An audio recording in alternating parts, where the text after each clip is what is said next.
So, as will become clear, I'm not a mathematician, so turn off now if you don't want to listen to a lorry driver bimbling on about things he doesn't know anything about. If you have any interest, I think this is interesting. It's the approach I'm taking to the collatz conjecture. And this is just a little part of what I've discovered. So let's jump straight in. The way I've approached it is I'm working off some assumed axioms that may be wrong.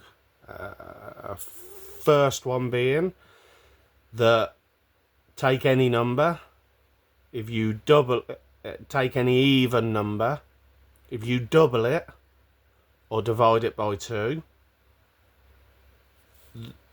the numbers you receive either side of it will be unique, i.e. any even number times by 2 or divided by 2 will produce a number that no other number times by 2 or divided by 2 will produce. So that's axiom number 1. Axiom number 2 is any even number divided by 2 can produce another even number, but eventually it must produce an odd number before it goes fractal, which of course the rules of the collatz conjecture, which are, by the way, pick any number, if even, divide by 2, if odd, times 3, plus 1. So them are the rules. So yeah, basically what I'm saying is that it must, whatever number you pick, if it's odd, it will fall on the odd number scale here. If it's even, it must fall onto this scale. And obviously if you continue dividing it by 2, it'd go fractal. But we don't do that. We times it by 3 and we add 1, which produces this, what I'm going to call a ceiling. So this is a ceiling number for each one of the odd numbers. As you can see, it starts at 4. 1 is a bit of an anomaly. It doesn't meet the criteria for multiples of 2. Well, it's less than 2, so that makes it an oddity. It produces 4. And then we get a sequence of plus 6, and that plus 6 sequence continues. Reason for that being, as we know, the odd numbers start at 1, and then it's plus 2, plus 2, plus 2, plus 2, plus 2. So my question is, how do the odd numbers, imagine that these are chimneys. Now, we could have numbers in the ceiling up here that fall down through other numbers in the ceilings here. For instance, where we got it, 64. If you divide by 2, we'll drop down to 16. So it hits the ceiling before it hits, and then eventually it drops down to 4, and then it drops down to 1, and this one loops. So we know that the ceiling can drop down through the ceiling, across this line, and then drop down, hit this. So what I'm envisioning is I'm envisioning the odd numbers as a floor, and then I'm envisioning that each one of these odd numbers is a kind of chimney. Imagine a chimney of the odd number times by 2. And that row will be unique. It'll fall in this, in the way I'm presenting it here, it'll kind of fall horizontally and then fall down. So basically I want to find out how these odd numbers are moving within each other. And looking at that, this is one of the things I've found. There are patterns all the way through, but people say that this collatz conjecture goes forwards randomly, so it increases randomly, and there's no real pattern to it. But I'm going to show you that there is a very predictable pattern for how they go forwards. So what I've done is, obviously we kind of turn this into a physics. We got odd numbers on the floor.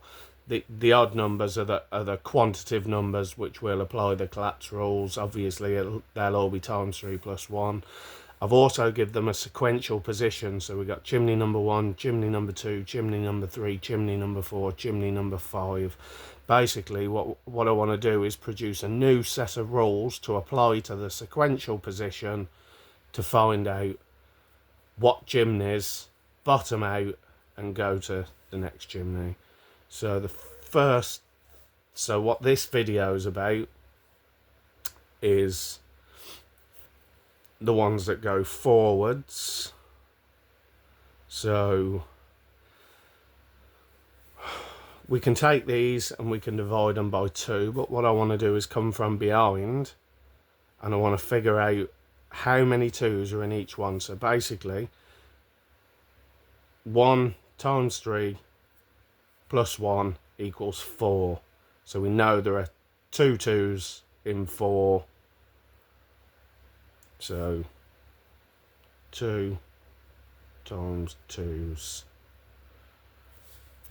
2 2s in 4. So 4 is going to reduce down to 2 and then to 1. So 3. How many 2s in 3? Well, we know there are 1. So this sequence goes plus 2 each time, and that will give you all the odd numbers. So what I'm figuring is, if we take all the even sequential positions, so we got here 2, 4, 6, 8, 10. The equation for finding out how many 2s is in these is how many 2s is in the ceiling number is here. So what we've got is the sequential position 2. What we want to do is minus 1, because we know that from the start we had 1 2, 2 2s, 3 2s, 4 2s, 5 2s. So we want to minus 1.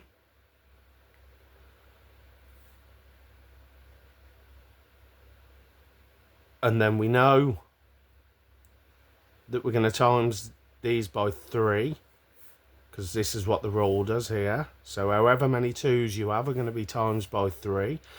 Well, every even number is going to reduce by 1 to create an odd number.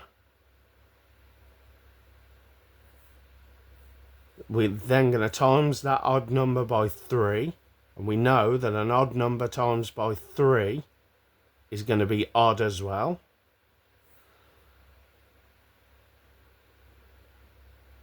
But each one of these is still carrying this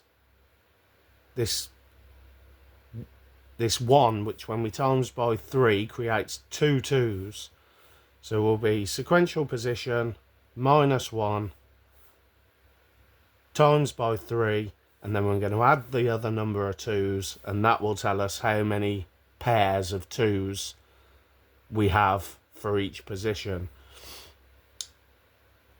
So what we know here is that every even sequential position, every odd number that sits in an even sequential position is going to be minus 1, so it's going to be odd, times by 3, which is going to be odd. Now we know that the odd sequences start at 1 and they're plus 2 to give us the full set of sequences. So now we're going to add the 2 2s that we're carrying over from the original one, This shows us that every even sequential position in the ceiling is going to divide by 2 to an odd number. So this is we start 2, 4, 6, 8, 10. Sequence 2, 4, 6, 8, 10. This is obviously the even numbers. Let's minus 1, 1, 3, 5, 7, 9, 11, and so on. So this will give us a sequence of 1 plus 2, sequence of odd numbers, not unsurprisingly, and times these by 3, 3, 9, 15, 21, 27, all odd numbers, because odd numbers times by 3 are odd numbers, plus 2 are going to give us another set of odd numbers. And this is how many 2's. So this here, this row here, plus 2, completes this equation. So this is how many 2's. And in other words, all of these ceiling numbers divided by 2 will produce this sequence. Now, the next thing we're going to do to this sequence, we know they're going to divide.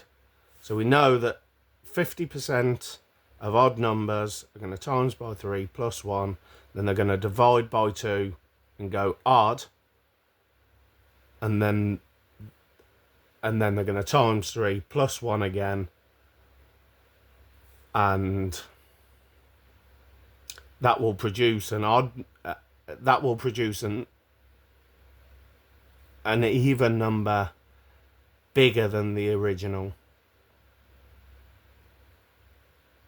Yeah, that'll produce an even number bigger than the original. So these are going to increase on the scale. So if we times by 3 plus 1 here, as we can see, we get this sequence. 16 plus 18 is the sequence. This will continue all the way through. So we've got 16, 34, 52. Now, this is the interesting thing. As we can see here, if we want to get the sequential position, so if we want to get from this number, so a sequential position, by the way, represents the two stages. It represents the odd number that you fall down to, and it represents its even counterpart after you've times it by 3 and plus 1. So after you've applied the rules, gives you an even counterpart.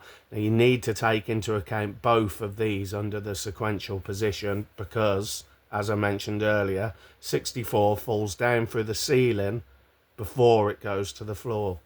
So anyway, to find out the sequential position to the ceiling number, so to find the ceiling number that represent that the sequential position represents, we take the sequential position minus 1 times by 6 and plus 4. So if we want to find the ceiling position to the sequential position, we obviously take the ceiling number and we do the opposite with minus 4 divided by 6 plus 1, and that will give you the sequential position. And the sequential position will tell you what odd number, because you see 64 falls down through ceiling position 16, but it doesn't fall to 5. But if it was to go forward again and come back to 5 and go up to 16, it would constitute a repeat. So you have to take that into account. So anyway, using these equations, we can go through this. We realise that once we've taken all the even positions, run them through a full cycle, these are the ceiling numbers that we produce. Now if you take these ceiling numbers and convert them into their sequential positions, what you get is this 3, 6, 9, 12, 15, 18, 21, 24, and blah blah blah. As you can see up here, what this shows is that all odd numbers in even sequential numbers in even sequential positions increase up the odd number scale sequentially by times 1.5. So they can't repeat for the same reason. So moving forwards they can't repeat for the same reason as a chimney of even numbers that divide by 2 to come down to an odd number. For the same that is unique. And an odd number and an even number times by 1.5 is obviously halved, and then that's added on, and halved, and then that's added on. And for the same reason, that's unique as well. So we can now predict the merge rates of the sequential positions. For instance, 4 and 6, 6 times 1.5 goes to 9. So we know that 4 and 6 merge on the way forwards. Now, if sequential position 9 was to fall onto 4 or 6, was to fall back down to sequential 4 or 6, that would constitute a loop. But it doesn't appear to do that. Interestingly, what we have here, we can see this is how the odd numbers fall back, and the structure all the way through this as well. So I'll basically now, I think I've explained that, I'll just define the rules. So if we want to find out how the odd numbers behave, cut out all the middle maths, all the long. If we want to find out how the odd numbers move up and down through the sequences, basically we get these setting up rules. All even sequential positions go forwards times 1.5.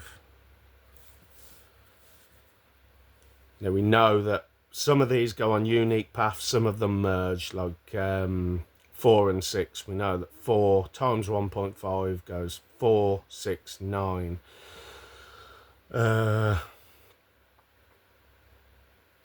So basically any average increases, all the big jumps forwards on the collatz conjecture, if you take what they'll do is they'll divide once, so they'll divide once, and then they'll times 3 plus 1, you'll come to another ceiling number. Now if that's, when it comes to an odd number, different set of rules apply, same as this, but not these rules. A different set of rules apply, and we start to come backwards again. And this defines a cycle. So basically what we have is all even sequential positions, all odd numbers in even sequential positions go forwards at times 1.5. All odd on scale 1 plus 4, so we got 1, 5, 9. All of these, the sequential positions, follow the same rule as the collatz conjecture, times 3 plus 1 divided, but they go divided by 4. And that will give you where they go. So this, I can't prove this now, this is where I'm at, but it appears to be true. They follow the same rules, only divided by 4. So if it's 1 plus 4, if it's on that sequence anywhere, 1, 5, 9, you times it by 3 plus 1 and divide it by 4, and that will give you the sequential position that it goes to. All odd on sequence 3 plus 4, so that's 3, 7, 11, and so on. They, to find their sequential movement, they go plus 1 divided by 4. Now there is loads of structure in this, and I'm sure somebody who's better at maths will be able to solve this. But these, I believe this conversion is necessary, and if you try it out for yourself and follow these rules and then use these conversions, you'll see that this is how the ceiling numbers, if you just take the odd, if you follow the collatz rules, remove the odd numbers out and just follow the ceiling numbers, you'll realise that these when converted follow the ceiling numbers. So yeah, this is what we need to solve. A little trick, if you all the 1 plus 4, so 1, 5, 9, you can tell if it's one of these numbers. If so, for instance, 2, 2, 5. So if you have 1, 5, or 9 at the end of the number, and the number before it is even, it falls on this sequence. If it's 0 or even, it falls on this sequence. If you have 2, 2, 3,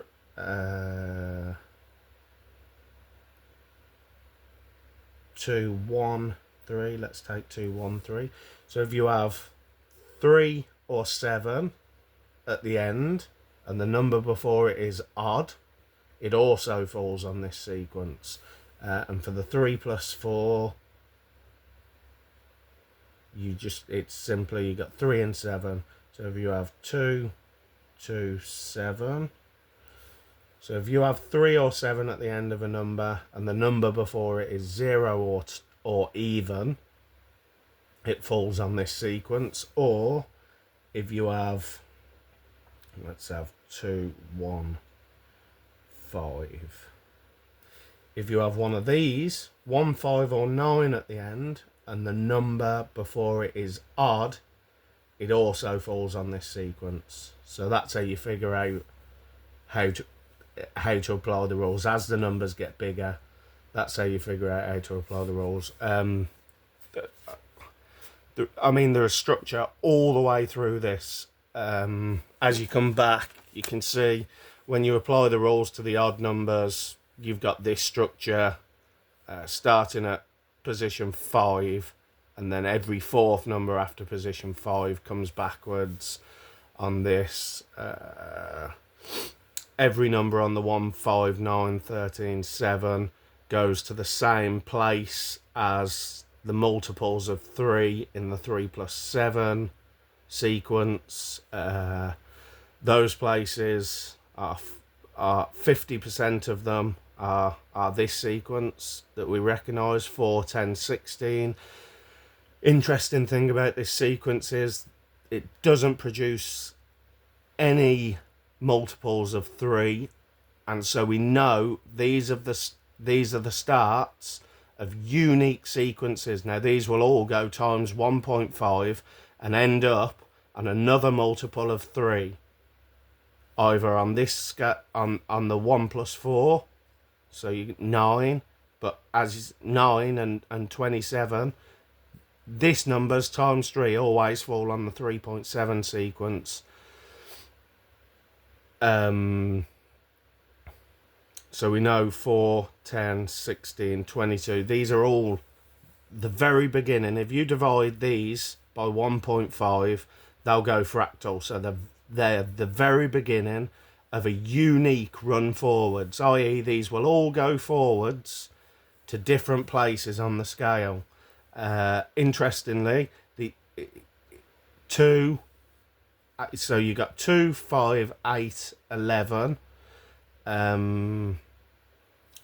We reduced to 2, 5, 8, 11. Now 2 plus 6, so 2, 8, 14 are the other unique runs. So if you divide these, 2 plus 6, obviously you 2 plus 6, so you got no divisions of 3. These are also unique beginnings, so these will go to a different place to all of these when you times them by 1.5. So we can see over 50% of numbers go forwards to a unique place, and 50% of those unique places will likely be unique places as well. Also to note, this 2, 5, 8, 11 are the sequential positions of the odd numbers that are multiples of 3. Now we know that sequence 159 and the even numbers fall down to the floor and then come back up to their ceiling numbers. So we know that 2, 5, 8 being the multiples of 3 we can't return to those via the 1, 3, 5.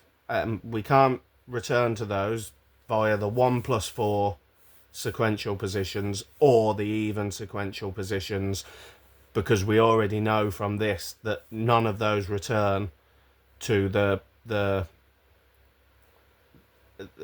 odd numbers that are multiples of 3. As you can see, 2, 5, and that's it. That continues 2, 5, 8. So maybe somebody can get something from this. Maybe I'm just talking utter rubbish. But I think this shows this sequence is really predictable. Effectively, what you're looking at is the even sequences go forwards. Some of them merge. Some of them go odd in one position. If you were to take 34, if that was your selecting number, position 6, 34 would go straight to 9. So it'd increase to 9 in one move, and then it'd start coming backwards. As you can see here, it actually goes 9, 7, and then it goes down to 2. 2 goes times 1.5 to 3, and as we can see, 3 goes plus 1 goes to 1. So these things, they're sequential movements across the odd numbers, don't form a loop, or don't appear to form a loop. Now, if you were to find a loop, the question is, does an even number, now obviously when the odd numbers are reducing backwards, they're either going to go to 1 or they're going to fall on an even number and go forwards again. So the cycles are even numbers times 1.5 until they come to a multiple of 3 in the odd numbers. And then the complicated thing is how they come backwards, because it's a combination. It's actually not a combination. It's the other one that the mathematicians on here will, a permutation, I believe is the correct. It's figuring out all the possible permutations. You see, they all fall down to even numbers, and that's the loop. Does it go forwards at 1.5? Go forwards times 1.5, and if it comes back through this system to an even number on a sequence that it's already been on, then you're going to form a loop. So like if 6 went forwards to 9 and 9 come back to 4, 4 would go to 6 to 9 to 4, but it doesn't appear to do that. So this is my approach. I do believe that this system in the hands of somebody who knows what they're doing will work to prove this.